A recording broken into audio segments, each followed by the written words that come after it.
Welcome students. तो आज की इस वीडियो में हम क्या डिस्कस करने वाले हैं वो आप लोग थंबनेल देख के समझ गए होंगे। तो इस वीडियो में हम सिर्फ दो चीज़ के बारे में डिस्कस करेंगे, एक है अकाउंटिंग स्टैंडर्ड और second one is Indian accounting standard. तो एक स्टोरी के थ्रू हम ये दो चीज़ को समझते हैं।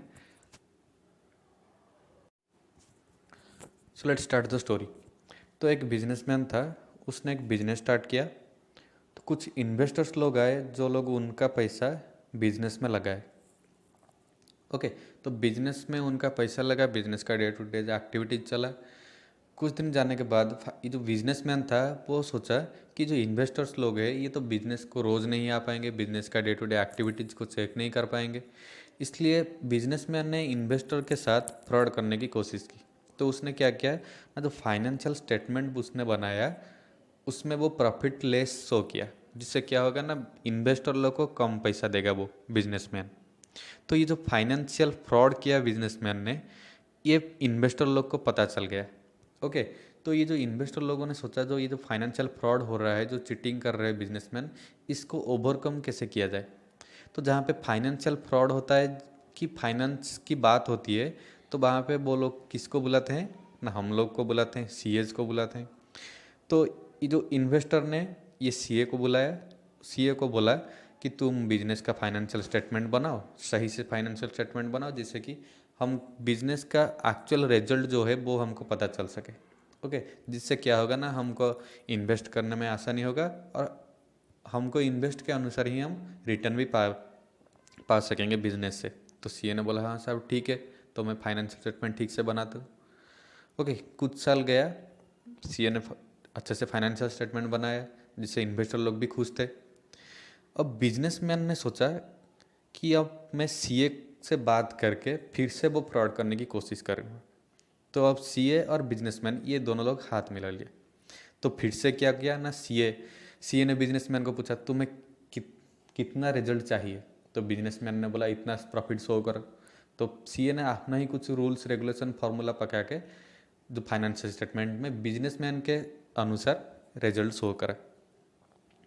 तो इन्वेस्टर लोग को ये भी पता चल गया कि सीए ने बिजनेसमैन के साथ मिल गया है, तो अब सीए भी फ्रॉड करने लगा।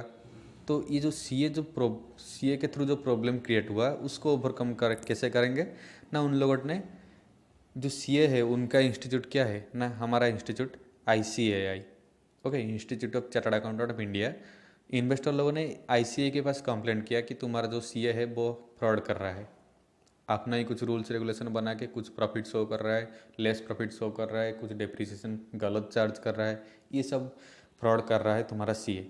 तो आईसीआई ने क्या सोचा ना, ये तो सही बात है, फाइनेंशियल स्टेटमेंट जो अकाउंटिंग कर रहे हैं सीए लोग, वो अपना ही कुछ खुद का कुछ ना कुछ रूल्स रेगुलेशन बना के अपने मन मुताबिक रिजल्ट बना रहे हैं फाइनेंशियल स्टेटमेंट में।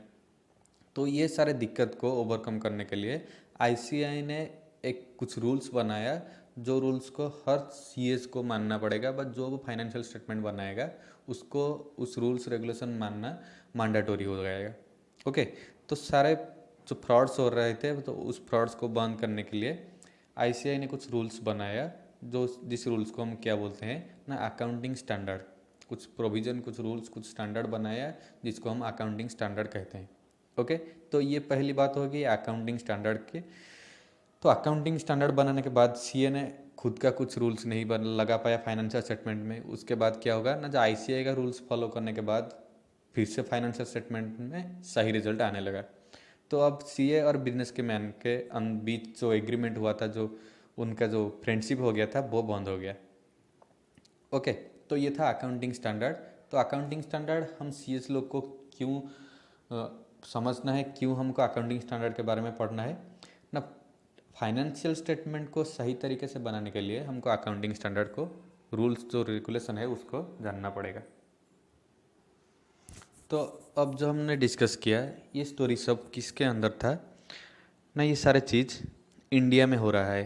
ओके, क्योंकि बिजनेसमैन इंडिया का है, आईसीआई इंस्टीट्यूट भी इंडिया की है, और जो इन्वेस्ट कर रहे थे बिजनेस में वो इन्वेस्टर्स भी इंडिया के ही होते थे। अब बिजनेस है तो बिजनेस में क्या होगा ना, कुछ फॉरेन इन्वेस्टर्स आए बिजनेस में इन्वेस्ट करने के लिए, फॉरेन से कुछ लोग आए। तो उन लोगों ने बोला तुम्हारा इंडिया में जो रूल्स रेगुलेशन है वो रूल्स को हम नहीं मानेंगे। ओके, इसलिए हमारा कुछ अलग ही रूल्स होगा। तो जैसे हमारे इंडिया में institute of chartered accountant of India है, जो कि फाइनेंशियल स्टेटमेंट के और फाइनेंशियल एक्टिविटीज़ के लिए कुछ रूल्स रेगुलेशन बनाता है। ऐसे ही इंटरनेशनल लेवल में एक इंस्टीट्यूट है जिसका नाम है IASB, international accounting standard board. Okay, ये फास्ट जो लास्ट वीडियो हमने अपलोड किया था उसमें IASB के बारे में अच्छे से डिस्कस किया है। वो वीडियो अच्छे से देख लो, समझ जाओगे कि IASB होता क्या है। तो इंटरनेशनल लेवल पे जो इंस्टीट्यूट है IASB, ओके, वो क्या करता है ना, इंटरनेशनल लेवल पे फाइनेंशियल एक्टिविटीज़ के लिए रूल्स रेगुलेशन बनाता है। तो ये जो IASB इंस्टीट्यूट है, उस इंस्टीट्यूट में हर कंट्री के एक एक आदमी हैं जो वहाँ पे बैठ के कुछ रूल्स रेगुलेशन बनाते हैं।